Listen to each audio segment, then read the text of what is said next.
¿Dónde está la biblioteca?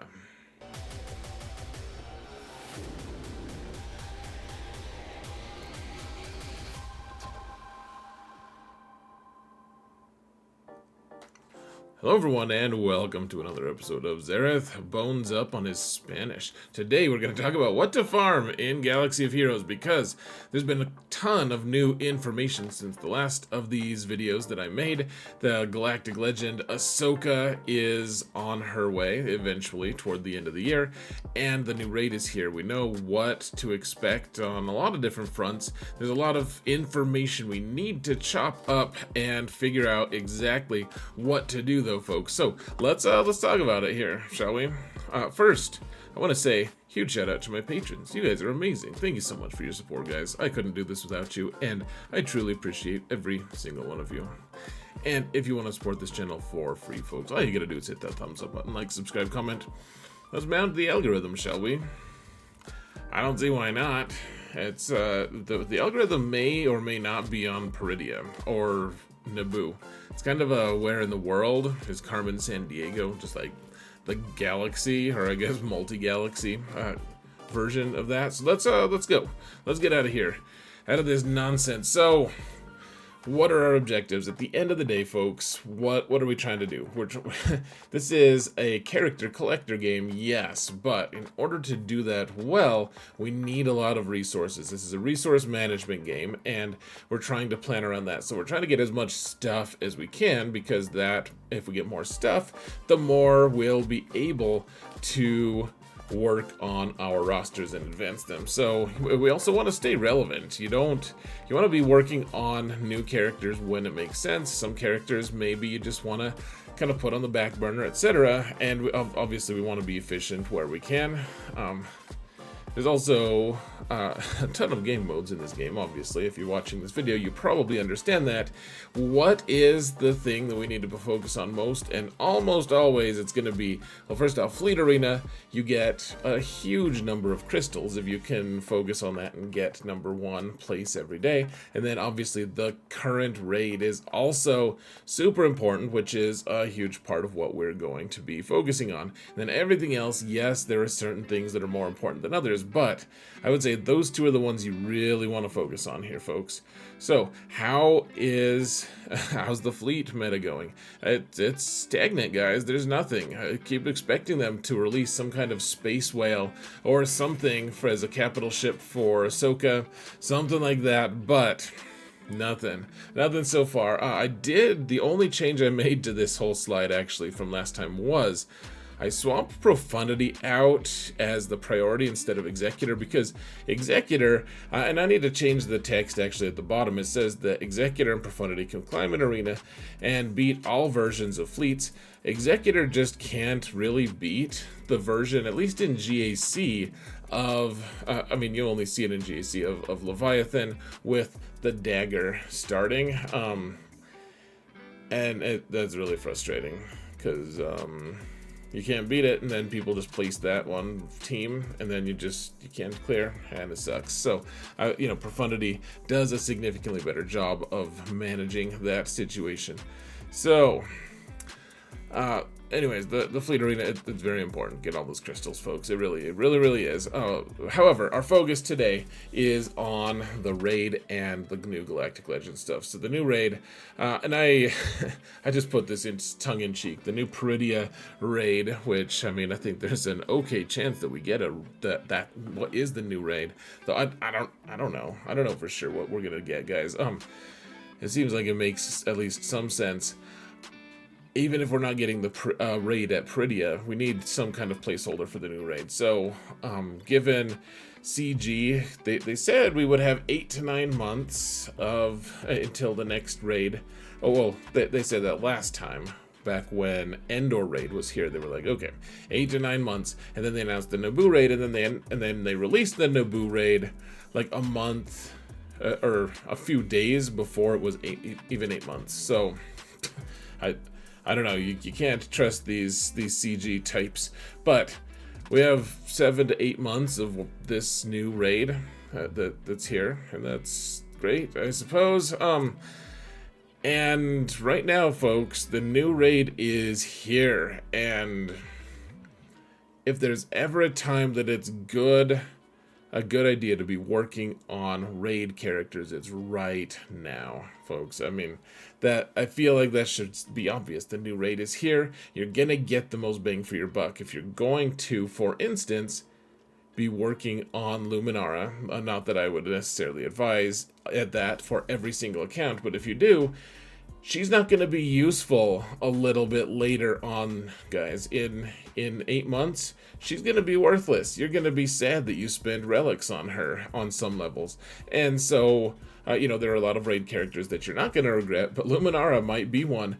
However, you might not regret it nearly as much if you work on her right now, as opposed to like in 3 months, and then you only get like 3 or 4 or 5 months to work with her, to use her, and that's the way it is with all these characters, guys. You're gonna get by far the most bang for your buck if you work on them right now. So I would advise, frankly, folks, I think at the start of every new raid, people who are concerned about these kinds of things, people who are raid, who do the raid, I think people should be dropping everything and working on the new raid for like a month. I think everyone should just say, okay, look, maybe I'll finish one of my projects or something, but then everyone should just spend a month of just jamming as many relics as they can onto their raid characters. And if everyone in their guild did that, you would have a remarkable level of success. I know that it's different. The reality is not going to match that.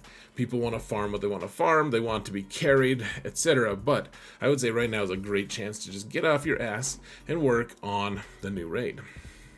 That's just me, folks, but it's also probably your guild leader would really love that. And honestly, if you work on the raid enough, there's actually places that it records your raid scores. You can show that raid score to another guild and just get into a new, awesome, bigger guild just because you're proactive on the raid. That's a true story, folks.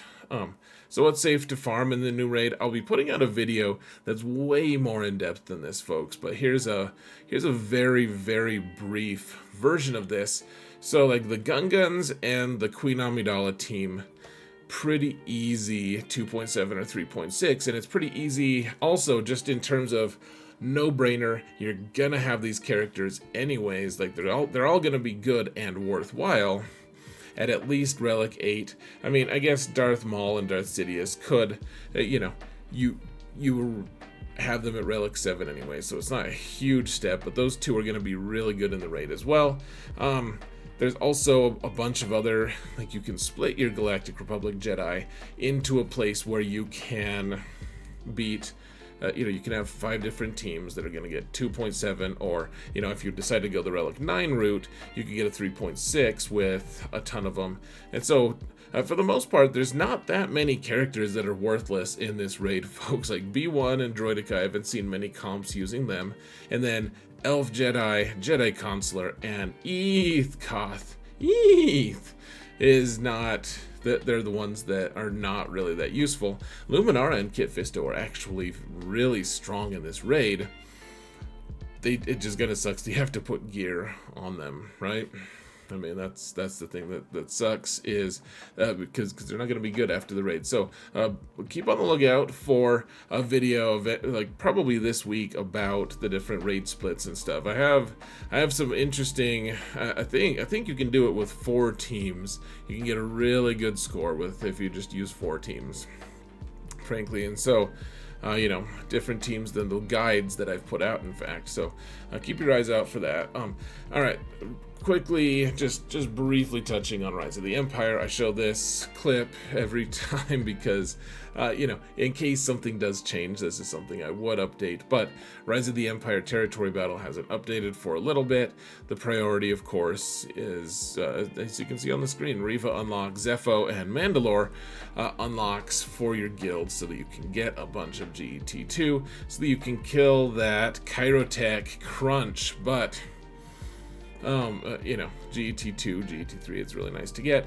I wouldn't say that this is the priority right now. If you're in the middle of your Bo-Katan farm, sure, absolutely. And especially because Kelleran Beck is part of her requirements and is also obviously part of the Naboo requirements. So pretty good stuff there. Rise of the Empire right now is getting put a little bit on the back burner. It's back burnered, just like everything else, obviously. So the new assault battle, I had this slide last time, but I changed a lot of things because we didn't know all the details. It was just up and coming, right? So Relic 9 slot is required, and honestly, guys, you know, I put out that video that says Relic 10 is coming soon, and now CG has spited me by not releasing Relic 10. However, I still am a believer that Relic 10 is on its way soon-ish. Like, there's just been an unprecedented number of Relic 9s that are required for a lot of different things, and they're starting to give us gear that has previously been completely unattainable other than their exclusive loot points, such as droid brains. We can get them from other places other than Territory Wars or for crystals now, and that is the new assault battle. So we can do the new assault battle. There's a lot that goes into it, guys. First off, it's really awesome.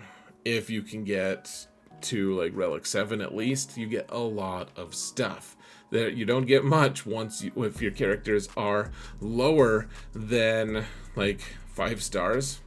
And so highly recommended. I mean, all the stars are aligning, guys. Working on Padawan Obi-Wan, working on Master Qui-Gon. They're both farmable at low cost Cantina nodes, guys. And I would say working on these earlier than later. I know people don't like to farm non-accelerated characters. I get that. I don't get it. It's crazy to me. But if people don't, this is such a no-brainer to me. Farm these characters, and even if you don't want to get them to Relic 7 or Relic 9, whatever, you get a ton of Relic materials. You get a ton of you get return on your investment. Eventually, if you keep playing the game long enough, these guys, even if you get them to Relic 9, especially if you get them to Relic 9, eventually it's gonna pay for itself, right? So yes, it's like 16 months to do that, so over a year. But long term, this is a no-brainer. And plus, the squad is really strong, and it's really good with the raid. I really think, guys, eventually it's going to pay for itself. It's also really good with the current meta team in the form of Queen Amidala. And so, honestly, guys, I would recommend at least Relic 7 if you can. Obviously, different people have different situations, but man, if you can do it, it's pretty awesome. You know, farming them is not that tough. It's cheap, which is nice. That kind of gets me in. So, all right, let's shift a little bit to Galactic Legend Ahsoka Tano. So they announced this thing that they have this actually in the game. This is in the newsletter that pops up, and so they're saying they're thrilled to celebrate the Disney Plus show Ahsoka with plenty of exciting releases over the coming months, including, and I've underlined this, Imperial Remnants, Night Sisters, a new mercenary tag, and Ahsoka's own squad. And so, hold on, wait a minute. For some reason, one of these slides didn't make it in there. So, rewind just a little bit. There's all these new characters that have been announced, and all these different relic requirements, such as Relic 9 on Snips, and all these different characters. They also announced all these different units, like I just showed you. Remnants, Night Sisters, and Ahsoka's new squad. And so if you kind of break these down, looking at, you can see at the very top, I've also added some stuff from the new Road Ahead that talks about Death Trooper Peridia, Captain Enoch, so all these different characters that we're kind of waiting on. For sure we're getting Baylan Skull. We don't know if we're getting Shin Ha-Ti or if we're going to be getting like some new version of Thrawn, whether it's Galactic Legend level or not. We also don't know. Maybe we do. I haven't seen anything that says the Great Mothers. It seems like they're going to be one character. I'm not totally sure though. I mean, it could easily be either one. I'm just not sure what they're doing, folks. Like they just each have a specialization as they pass the eyeball around, like in Again, that one Shakespeare thing. I'm just totally drawing a blank here, folks. Anyways, we have Morgan Elsbeth that's already out. They've already announced Ezra, and they've announced 3 different of the Imperial remnants. Baylan Skull. There's a lot that we don't really know for sure. I think once we get the Great Mothers, however many releases those are, 1 character or 3, then we'll be done with Night Sisters at least. So we know the most about Night Sisters, but Imperial remnants, who are gonna go with them? Probably, my guess would be Baylan Skull and Shin Hati, but who knows, man? Like in 3v3, how do you split those up? And how, like, where does Ezra fit into all of this? What's the rest of Ahsoka's own new squad? It's new. Like like Sabine has to be part of it, right? Like we have to have some version of Sabine that's good with it. Hu Yang seems like an obvious thing. Maybe we get some space whales in there. I don't freaking know, guys. Ezra, I think, is the only one that we know for sure is being released and is probably gonna go with her. So I'm just not sure, folks. There's a ton of different characters, but I mean, if you chop them up into these little pieces, then it makes a little more sense, at least, right? Like there's 3 different like buckets for these to go into, and then I guess you can put, like, you could have a Venn diagram of where Ahsoka unlock and Baylan Skulls unlock. Those characters, the new releases are all going to go into those buckets as well, and we'll figure out what exactly is required. So the question is, how do we prioritize all these things? Because we have the Baylan Skull epic confrontation that's coming out, we have Galactic Legend of Ahsoka Tano, we have the raid characters, we have the new assault battle, etc. And so, look, guys, there are at least 8 new characters coming out, and that including the 2 new ones that have already been released. So, Night Trooper Morgan, yes, they've already been released, but they're new. And then the Great Mothers might be 1 or 3 different characters. Who knows? Captain Enoch, Death Trooper Peridia, DTP, I guess, the bearded Ezra character Baylan Skull, Galactic Legend of Ahsoka Tano, and there's an implication that there's almost certainly going to be more than that, especially for Galactic Legend Ahsoka Tano's team. And Shin Hati seems like why would they leave her out, man? She's got to be in the game. I would be sad if she wasn't. So they should do things based off of my level of sadness, obviously. Here, the thing you need to keep a focus on here, folks, is all of these things are a long-term grind.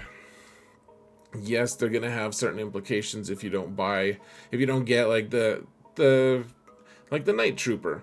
He's out. He has a really good datacron.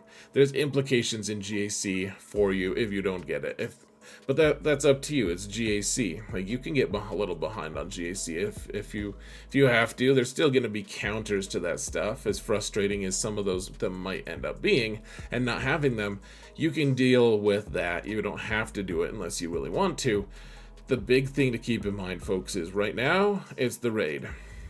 Yes, Relic 9 on Snips seems really great. You're going to have to do it. She's a very worthwhile character anyways to get to Relic 7, Relic 8, Relic 9. I've said that for a long time, but, I wouldn't get too caught up in the Ahsoka Tano chase right now. We've got a lot of months left, a lot of new characters, a lot of farming. Gosh, 8 new characters that we have to get all the way up to Relic 8 or 7 or something like that. And right now, all of that stuff does us 0 good. Night Trooper isn't part of the raid. The new Night Sister characters, not part of the raid. Bearded Ezra, not part of the raid. They're not helping you in the present situation. I would highly recommend just focusing on the raid, focus on those assault battles, get them Relic 7 or 9, whatever, and maybe work on Saw, because he's looking really solid right now, both with his datacrons, and the fact that we have Lotion, or whatever his name is, being released soon as a conquest character. So, anyways, folks, what do you think? I would love to hear your thoughts. There are other farms listed here that are going to be listed in the video description. Go check those out. They're linked. Guys, thank you all so much for watching. And remember that in all things, Zareth prevails. Take care, folks.